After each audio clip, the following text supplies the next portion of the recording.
I get my DD-214? Hey, I am Chuck the Bureaucrat, and today I'm going to show you a quick and easy way to access all of your Army documentation, and particularly your DD-214s. And the good news is that as long as the internet keeps running, finding these Army documents is a relatively easy task. All you have to do is go to the IPERM's website. That is the Interactive Personnel Electronic Records Management System. And I got the URL here, but I'll also put a link in the description.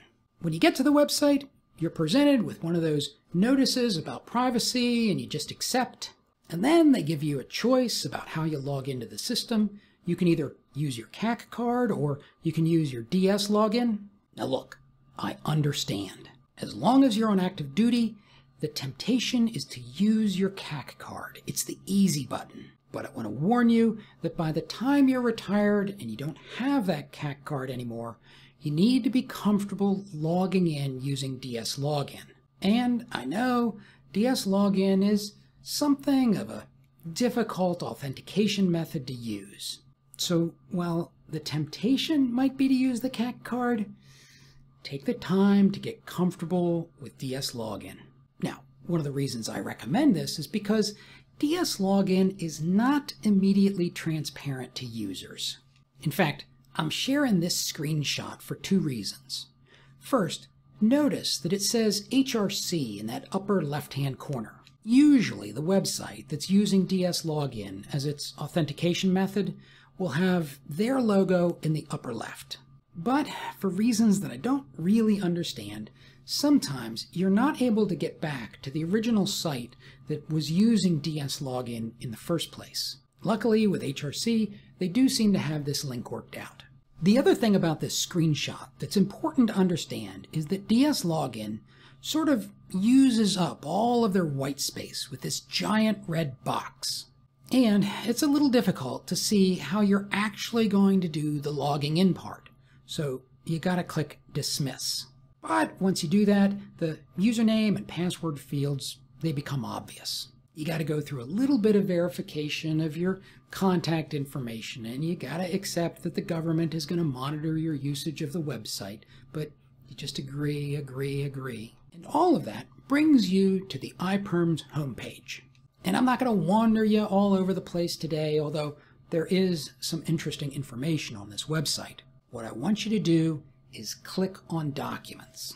And that brings you to an electronic file with all the documents that HRC has for your career. For instance, you can see my chronological statement of retirement points and my DD-214, and actually, this list is pretty lengthy. In fact, if you scroll all the way down to the bottom, you can see the contract that I signed in order to join ROTC. Now, there is one thing I want to point out. Do you see those little black numbers in brackets? For instance, my DD-214 has the number 3 to the left of it. Well, that indicates how many different documents of this type are in my record. For example, this means that I have 3 DD-214s in my file. And you'll notice that for the Legion of Merit, there isn't a black number.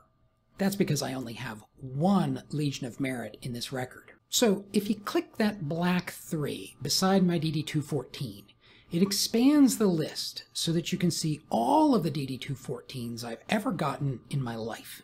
And if I click on the DD-214 or the document title, the document viewer opens up and shows me a copy of the document.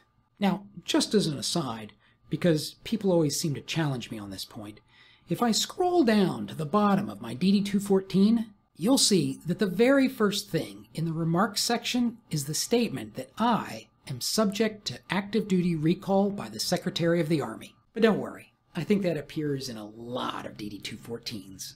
Now, if you want to download a file or a group of files, say all 3 of my DD-214s, what you do is you click on that little checkboxes to the right. You'll notice that they're now all highlighted blue. And then all you have to do is go down to the lower left-hand corner and click Download Selected. From there, you can just have fun navigating around your records, see what's there, see what's not there that you might want to have added. But there is one important thing that I would encourage you to keep in mind. I don't fully trust DS Login to automatically log me out of these government systems. And so what you want to do is go to the upper right-hand corner. There's a little icon that looks like a person. And when you click on that, you can be sure that you have logged yourself out.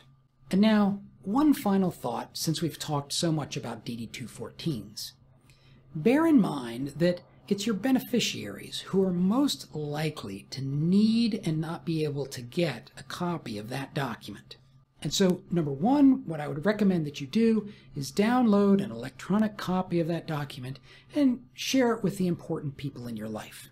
Number two, print out some hard copies and pass them around. And number three, print out a hard copy for yourself and display it somewhere prominently in your home. Someplace that if somebody came along and they needed to find that information, well, they could find it. And now, if you want to understand one of the biggest ways that these documents are used, watch this video on how the reserve pension is calculated.